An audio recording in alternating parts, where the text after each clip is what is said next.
ದೇವರಿಗೆ ತುಳಸಿ ಏರಿಸಬೇಕು. ದೇವರಿಗೆ ತುಳಸಿ ಏರಿಸಬೇಕು. ಅದರೊಳಗೂ ಕೂಡ ಮಂಜರಿ ಅಂತ ಆ ತುಳಸಿ ತೆನೆ ಬಂದಿರ್ತದೆ. ಅಂಥದ್ದು ಆ ಮಂಜರಿಯಿಂದ ದೇವರ ಪೂಜಾ ಮಾಡಿದರೆ ಇನ್ನೂ ಮಹಾಪುಣ್ಯ ಅಂತ ಇದೆ. ಸಾಮಾನ್ಯ ತುಳಸಿಗಿಂತಲೂ ಮಂಜರಿಯನ್ನು ದೇವರಿಗೆ ಸಮರ್ಪಣೆ ಮಾಡಿದರೆ ಬಹಳ ವಿಶೇಷ ಅಂತ. ಏನು ಮಾಡಿದರೆ ರಾಯರು? ಹೋಗ್ರಪ್ಪ, ಹೋಗಿ ಹುಡ್ಕೊಂಬರ್ರಿ, ತುಳಸಿ ಮಂಜರಿ ಎಲ್ಲಿ ಸಿಗ್ತದೆ, ದೇವರ ಪೂಜೆ ಮಾಡಬೇಕು ಅಂತ ಅನ್ನಲಿಲ್ಲ. ಅದಕ್ಕಾಗಿ ತತ್ವ ಮಂಜರಿ ಅಂತ ಗ್ರಂಥವನ್ನೇ ರಚನೆ ಮಾಡಿ ದೇವರಿಗೆ ಸಮರ್ಪಣೆ ಮಾಡಿದೆ.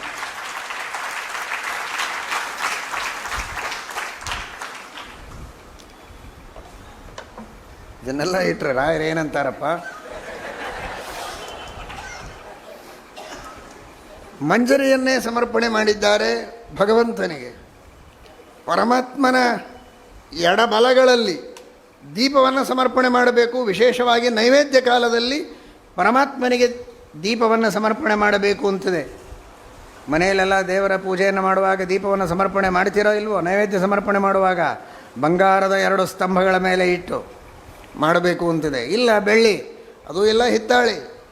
ಆದರೆ ಭಕ್ತಿಯಿಂದ ಪರಮಾತ್ಮನಿಗೆ ದೀಪವನ್ನು ಸಮರ್ಪಣೆ ಮಾಡಬೇಕು. ರಾಘವೇಂದ್ರ ಸ್ವಾಮಿಗಳವರು ದೇವರಿಗೆ ತುಳಸಿ ಏರಿಸಿದರು.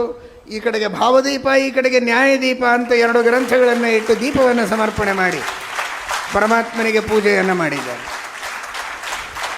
ರಾಯರ ಅನುಸಂಧಾನ ಇಲ್ಲಿಗೆ ಮುಗಿಯಲಿಲ್ಲ.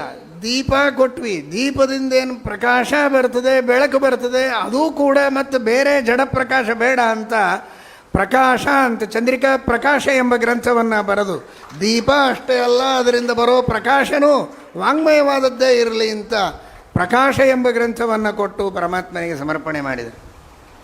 ಏನಪ್ಪ ತುಳಸಿ ಮೇಲೆ ಪೂಜಾ ಮುಗಿಸ್ತೇನಪ್ಪ, ಒಳ್ಳೆ ಒಳ್ಳೆ ಸಂಪಿಗೆ ಹೂವು, ಉತ್ತಮವಾಗಿರುವಂತಹ ಚಂದನ, ಅವುಗಳ ಶ್ರೇಷ್ಠವಾದ ಪರಿಮಳವನ್ನು ಅಂತ ದೇವರ ಅನ್ನೋದರೊಳಗೆ ಪರಿಮಳ ಎಂಬ ಗ್ರಂಥವನ್ನು ಸಮರ್ಪಣೆ ಮಾಡಿ ಉತ್ತಮವಾದ ಪುಷ್ಪ, ಉತ್ತಮವಾದ ಗಂಧ, ಅದರ ಪರಿಮಳ, ಅದನ್ನೂ ವಾಂಗ್ಮಯವಾದದ್ದನ್ನೇ ಪರಮಾತ್ಮನಿಗೆ ಸಮರ್ಪಣೆ ಮಾಡಿದೆ.